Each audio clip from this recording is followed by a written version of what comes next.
ನಮಸ್ಕಾರ. ನಿಜ ಕನ್ನಡ ನ್ಯೂಸ್ನ ಈ ವಿಶೇಷ ವರದಿಗೆ ಸ್ವಾಗತ. ಸಾರ್ವಜನಿಕ ಆರೋಗ್ಯಕ್ಕೆ ಸಂಬಂಧಿಸಿದಂತೆ ಕೇರಳ ರಾಜ್ಯವು ಒಂದು ಮಹತ್ವದ ಹೆಜ್ಜೆಯನ್ನು ಇಟ್ಟಿದೆ. ಮುನ್ನೆಚ್ಚರಿಕೆಯ ದೃಷ್ಟಿಯಿಂದ ತೆಗೆದುಕೊಂಡಿರುವ ಈ ಪ್ರಮುಖ ಬೆಳವಣಿಗೆಯ ಬಗ್ಗೆ ನಾವಿಂದು ನಿಖರವಾಗಿ ತಿಳಿದುಕೊಳ್ಳೋಣ. 21 ಇದು ಕೇವಲ ಒಂದು ಸಾಮಾನ್ಯ ಸಂಖ್ಯೆ ಅಲ್ಲ. ಹೈರಿಸ್ಕ್ ದೇಶಗಳಿಂದ ಕೇರಳಕ್ಕೆ ಆಗಮಿಸುವ ಪ್ರಯಾಣಿಕರಿಗೆ ವಿಧಿಸಿರುವ ಕಡ್ಡಾಯ ಆರೋಗ್ಯ ಕಣ್ಗಾವಲು ಅವಧಿ ಇದು. ಅಂದರೆ ಬರೋಬ್ಬರಿ 21 ದಿನಗಳ ಕಟ್ಟುನಿಟ್ಟಿನ ನಿಗಾ. ಸರಿ, ಇದರ ಬಗ್ಗೆ ಸ್ವಲ್ಪ ಆಳವಾಗಿ ತಿಳಿಯೋಣ ಬನ್ನಿ. ಆರೋಗ್ಯ ಸಚಿವರಾದ ಕೆ ಮುರಳೀಧರನ್ ಅವರ ನೇತೃತ್ವದಲ್ಲಿ ನಡೆದ ರಾಜ್ಯ ಕ್ಷಿಪ್ರ ಪ್ರತಿಕ್ರಿಯಾ ಪಡೆಯ ಸಭೆಯಲ್ಲಿ ಈ ಹೊಸ ಕಣ್ಗಾವಲಿನ ನಿರ್ಧಾರಗಳನ್ನು ತೆಗೆದುಕೊಳ್ಳಲಾಗಿದೆ. ಆದರೆ ಇಲ್ಲಿ ನಾವೆಲ್ಲರೂ ನೆನಪಿಡಬೇಕಾದ ಬಹುಮುಖ್ಯ ಅಂಶ ಒಂದಿದೆ. ಅದೇನಂದ್ರೆ, ಭಾರತದಲ್ಲಿ ಇದುವರೆಗೆ ಒಂದೇ ಒಂದು ಎಬೋಲಾ ಪ್ರಕರಣ ಕೂಡ ವರದಿಯಾಗಿಲ್ಲ. ಹೌದು, ಖಂಡಿತವಾಗಿಯೂ ಇದು ಕೇವಲ ಮುನ್ನೆಚ್ಚರಿಕೆಗಾಗಿ ತೆಗೆದುಕೊಳ್ಳುತ್ತಿರುವ ಕ್ರಮ ಅಷ್ಟೇ. ಹಾಗಾಗಿ ನಾವ್ಯಾರೂ ಆತಂಕಪಡುವ ಅಗತ್ಯವೇ ಇಲ್ಲ. ಹಾಗಾದ್ರೆ ಕೇಂದ್ರ ಆರೋಗ್ಯ ಸಚಿವಾಲಯ ಹೊರಡಿಸಿರುವ ಈ ಹೊಸ ಕಣ್ಗಾವಲು ನಿಯಮಗಳು ನಿಖರವಾಗಿ ಯಾರಿಗೆ ಅನ್ವಯಿಸುತ್ತವೆ ಅನ್ನೋದನ್ನ ನೋಡೋಣ. ಇದನ್ನ ಇನ್ನಷ್ಟು ವಿವರವಾಗಿ ನೋಡೋದಾದ್ರೆ, ವಿಶ್ವ ಆರೋಗ್ಯ ಸಂಸ್ಥೆ ಪ್ರಮುಖವಾಗಿ 3 ಎಬೋಲಾ ಪೀಡಿತ ದೇಶಗಳನ್ನ ಗುರುತಿಸಿದೆ. ಅವುಗಳೆಂದರೆ democratic republic of Congo, Uganda ಮತ್ತು ದಕ್ಷಿಣ ಸುಡಾನ್. ಈ ನಿರ್ದಿಷ್ಟ ದೇಶಗಳಿಂದ ಬರುವ ಪ್ರಯಾಣಿಕರು ಮಾತ್ರ ಈ ಕಟ್ಟುನಿಟ್ಟಿನ ಮಾರ್ಗಸೂಚಿಗಳನ್ನ ಕಡ್ಡಾಯವಾಗಿ ಪಾಲಿಸಲೇಬೇಕಾಗುತ್ತೆ. ಈಗ ಸಾರ್ವಜನಿಕರಾದ ನಾವು ಗಮನಿಸಲೇಬೇಕಾದ ಪ್ರಮುಖ ರೋಗಲಕ್ಷಣಗಳ ಬಗ್ಗೆ ಗಮನಹರಿಸೋಣ. ಒಂದು ವೇಳೆ ಪ್ರಯಾಣಿಕರಲ್ಲಿ ಜ್ವರ, ವಿಪರೀತ ಆಯಾಸ, ತಲೆನೋವು, ಸ್ನಾಯುನೋವು, ವಾಂತಿ, ಭೇದಿ, ಗಂಟಲು ನೋವು ಅಥವಾ ಯಾವುದೇ ರೀತಿಯ ರಕ್ತಸ್ರಾವದಂತಹ ಲಕ್ಷಣಗಳು ಕಂಡುಬಂದರೆ ತಕ್ಷಣವೇ ವಿಮಾನ ನಿಲ್ದಾಣದ ಆರೋಗ್ಯ ಅಧಿಕಾರಿಗಳಿಗೆ ವರದಿ ಮಾಡುವುದು ಕಡ್ಡಾಯ. ಇವುಗಳಲ್ಲಿ ಯಾವುದನ್ನೋ ನಾವು ಲಘುವಾಗಿ ಪರಿಗಣಿಸುವಂತಿಲ್ಲ.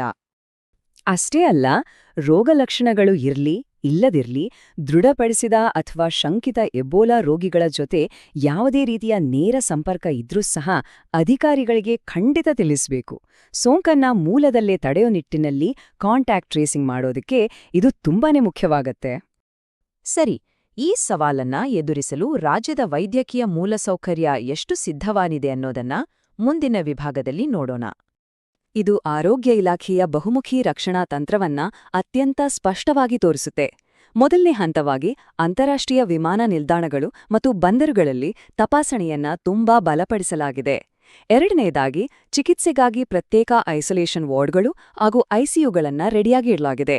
ಇನ್ನು ಮೂರನೆಯದಾಗಿ ನಮ್ಮ ಆರೋಗ್ಯ ಸಿಬ್ಬಂದಿಗೆ ಸೋಂಕು ನಿಯಂತ್ರಣ ಮತ್ತು ಪಿಪಿಇ ಕಿಟ್ಗಳ ಬಳಕೆಯ ಬಗ್ಗೆ ಸಕಾಲಿಕ ತರಬೇತಿಯನ್ನು ಕೂಡ ಖಚಿತಪಡಿಸಿಕೊಳ್ಳಲಾಗ್ತಿದೆ. ಈಗ ಕೊನೆಯದಾಗಿ ಅನಗತ್ಯ ಭಯವನ್ನ ದೂರ ಮಾಡೋದಕ್ಕೆ ಎಬೋಲಾ ಸೋಂಕು ಹರಡುವ ವಿಧಾನದ ಹಿಂದಿನ ವೈಜ್ಞಾನಿಕ ಸತ್ಯಗಳನ್ನ ತಿಳಿಯೋಣ. ಇಲ್ಲಿ ನಾವು ಅರ್ಥ ಮಾಡ್ಕೊಳ್ಬೇಕಾದ ಅತ್ಯಂತ ಪ್ರಮುಖ ಅಂಶ ಏನಂದ್ರೆ, ಎಬೋಲಾ ಒಂದು ತೀವ್ರವಾದ ವೈರಲ್ ಜ್ವರ. ಹೌದು, ಆದ್ರೆ ಇದು ಕೇವಲ ಸೋಂಕಿತ ವ್ಯಕ್ತಿಯ ದೇಹದ ದ್ರವಗಳ ನೇರ ಸಂಪರ್ಕದಿಂದ ಮಾತ್ರ ಹರಡುತ್ತೆ. ಕೋವಿಡ್ ತರಹ ಇದು ಗಾಳಿಯ ಮೂಲಕ ಹರಡುವ ಕಾಯಿಲೆ ಅಲ್ಲವೇ ಅಲ್ಲ. ಇಷ್ಟು ಸ್ಪಷ್ಟತೆ ಇದ್ರೆ ಸಾಕು, ನಮ್ಮಲ್ಲಿರುವ ತಪ್ಪು ಕಲ್ಪನೆಗಳು ತಾನಾಗಿಯೇ ದೂರವಾಗುತ್ತವೆ. ಈಗ ನಿಜಕ್ಕೂ ಆಸಕ್ತಿದಾಯಕವಾದ ವಿಚಾರ ಏನಂದ್ರೆ, ಈ ಕಾವು ಕಾಲ ಅಥವಾ ಇನ್ಕ್ಯುಬೇಷನ್ ಪೀರಿಯಡ್ ಅನ್ನುವ ವೈದ್ಯಕೀಯ ಪದ. ಅಂದ್ರೆ ವೈರಸ್ ದೇಹವನ್ನು ಹೊಕ್ಕ ದಿನದಿಂದ ರೋಗಲಕ್ಷಣಗಳು ಕಾಣಿಸಿಕೊಳ್ಳುವವರೆಗಿನ ಸಮಯ ಇದು. ಎಬೋಲಾ ವಿಷಯದಲ್ಲಿ ಇದು 2 ರಿಂದ 21 ದಿನಗಳವರೆಗೆ ಇರಬಹುದು.